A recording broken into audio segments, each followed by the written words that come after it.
Hello and welcome back to my channel. My name is Amy if you're new here, and this is my Plant Basics series. In this series we go through the basic structures, functions and elements about plants and how they work so that we can better understand how to take care of them, whether that be in an indoor or an outdoor setting. In this series we're essentially learning together, and I think that's really fun. The first episode was on what is chlorosis. The second episode was on the cellular structure of a plant leaf. So if you haven't watched at least the second one, you should go and watch that now on the cellular structure, because we do touch on some elements of that in this episode, and it may help you to understand some of the things that I'm going to be speaking about. If you are enjoying this series, I would like to ask for you to interact with this video in whatever way that you would like to, whether that is a like, a comment, or even subscribe if you're enjoying this series or my other content. That would really help me to understand what you guys like.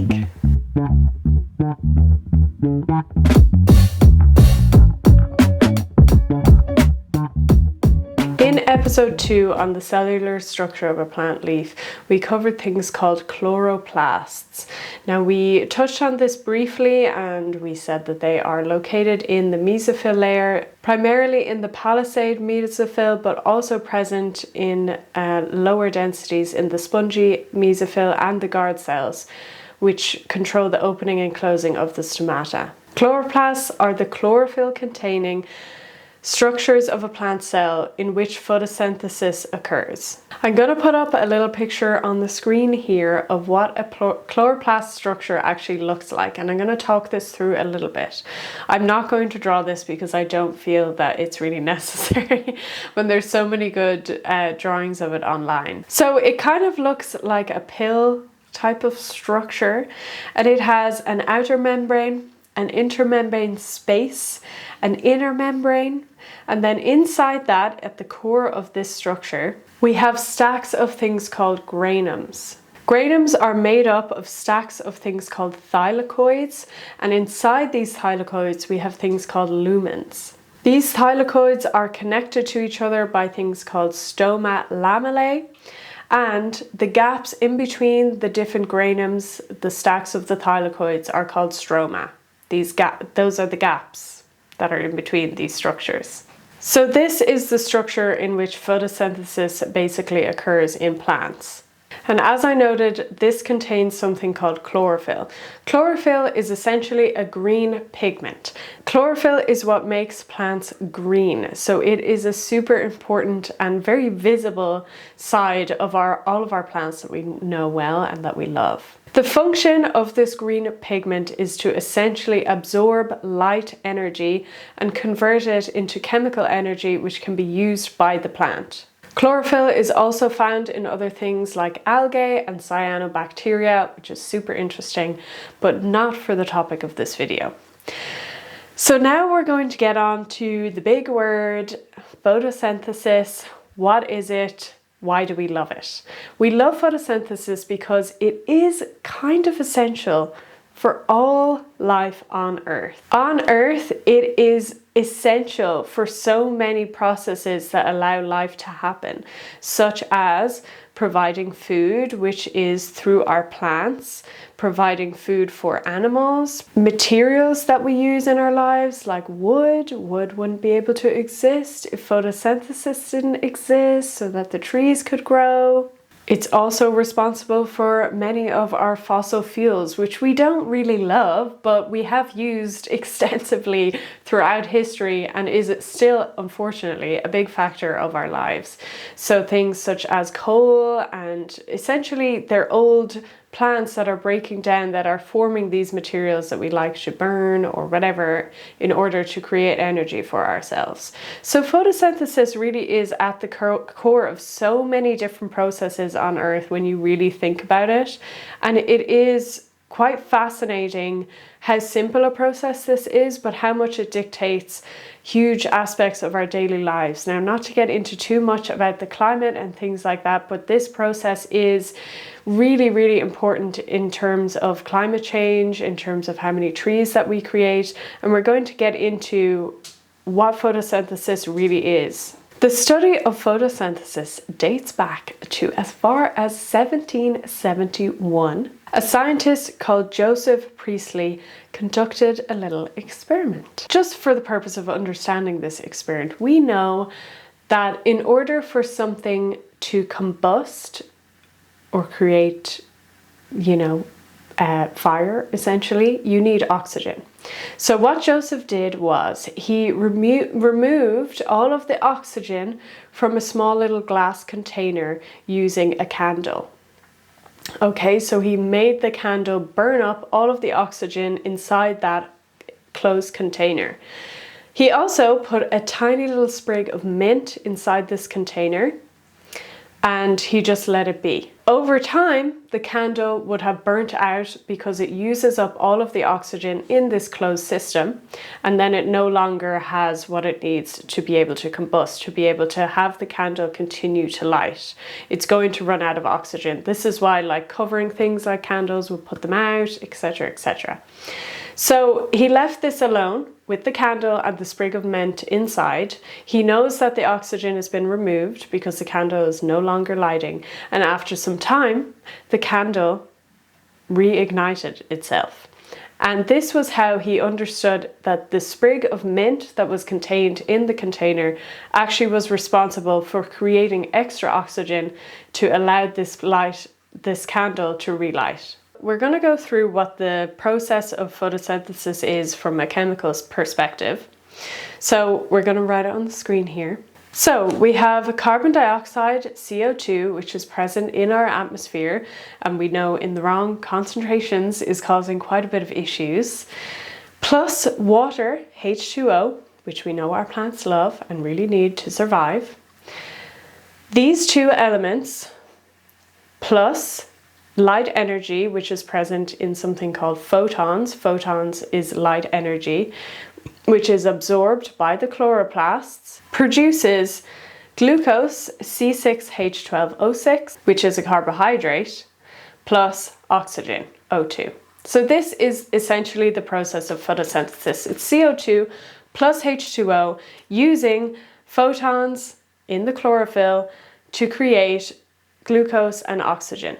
We know from episode 2, the cellular structure, that CO2 is absorbed by plant leaves through the stoma, which is where the gaseous exchange happens. So it's intaking the CO2 from through the stoma, and then it's using the water that it absorbs from the roots, and then it's capturing the light energy through the chlorophyll. I hope you're following me. And then it's using that to convert energy into carbohydrates, which is used to grow the plant, and that is the energy that it's able to actually utilize. And then it also produces oxygen, which is released again through the stoma, where gaseous exchange occurs and creates oxygen, enough air for us to breathe. It's really, really important. The glucose or carbohydrate, which is produced from photosynthesis, is actually converted again into something else called starch, which we have probably heard of, or fructose. And these are just easily used by the plant, and that's why it wants this form. So really, when we boil it down to the simple processes, you can see why all of these elements are so important for how plants actually survive and how they utilize what we give them, how they utilize water, whether that's via humidity or via the root hairs in the substrate, and how it uses the light levels that we give it in order to create these processes to make food and make energy to allow them to grow, to be bigger, to be flowering and reproducing, and all of these amazing things. It's also why airflow is also quite important in terms of plant care. It's something that I wasn't initially, in the first couple of years of caring for plants indoors, really thinking about it, but it's something I do quite often in my plant care routine, is having good airflow, turning over the air, opening windows, using fans for good air circulation, which in turn helps, the gas in our atmosphere and the CO2 levels that it's able to use. It's just, I think it's a good, more natural process such as plants being in the wild. CO2 only actually makes up 0.04% of the total air composition. So it's actually a really, really low amount. This is compared to 21% of oxygen, which is quite high. So you can really see how all of these processes actually affect how our Earth's ecosystem really works. The destruction of plants across the world not only means that oxygen and the correct balance of this composition is not maintained at a healthy level, but also when plants are destroyed, they also release CO2.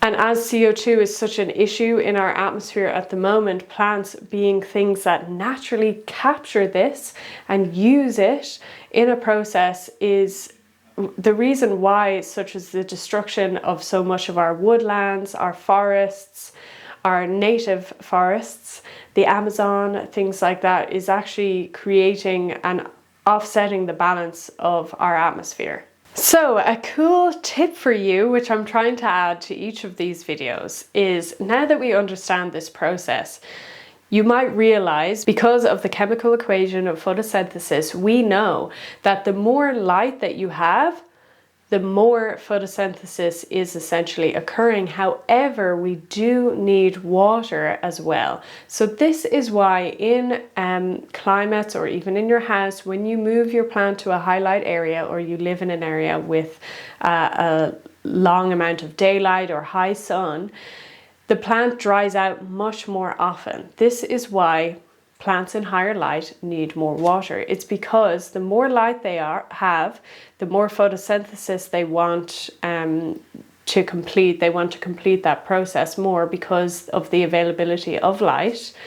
The more water they're going to need, the reason they dry out much faster. This is also why variegated plants, which are much loved by the houseplant community, require much more light than other plants. And this is because even though you could pick the exact same plant of the same size, but without variegation and pure green leaves, will have a higher capability to go through photosynthesis than the variegated plant. Essentially because the chlorophyll, the green pigment that we know, there's much less of it. So it has to go through, it has to have much more leaves, much more green in order to go through photosynthesis at the same rate. It's the same can also be said for plants that have a dark, very deep green full leaf, are able to be in darker areas of your home because it has a high level of chlorophyll, and so that increases its capability to go through the photosynthesis process and create food that it needs. This also lends it to our episode 1, which was on what is chlorosis, which can be an issue that happens in plants, and it can happen for many reasons, but also leaves can be bleached in high light situations where the plant hasn't had either time to adjust or isn't suited to that high light environment. The leaves can become very bleached, and this essentially means that the chlorophyll is either damaged or died off because it's being affected so much by all of these high light levels. So guys, that is it for episode 3 on how plants actually use the light that we are giving them. I hope that you enjoyed this video. I hope it was informative. I hope you learned along with me. I'm really enjoying researching all of these videos and really getting down to the basics. As we get on in these videos, as you've seen, they kind of build on top of each other, and we're referring back and we're building our knowledge. So I hope that either now or over more time, more videos, you'll start to be able to apply some of this knowledge to your indoor plants or even your outdoor ones. So now that we've covered light, I think the next episode is probably going to be on water, how plants use water and how that all works, but stay tuned for that. Thank you so much for watching this video, and I will see you very soon in the next one. Bye.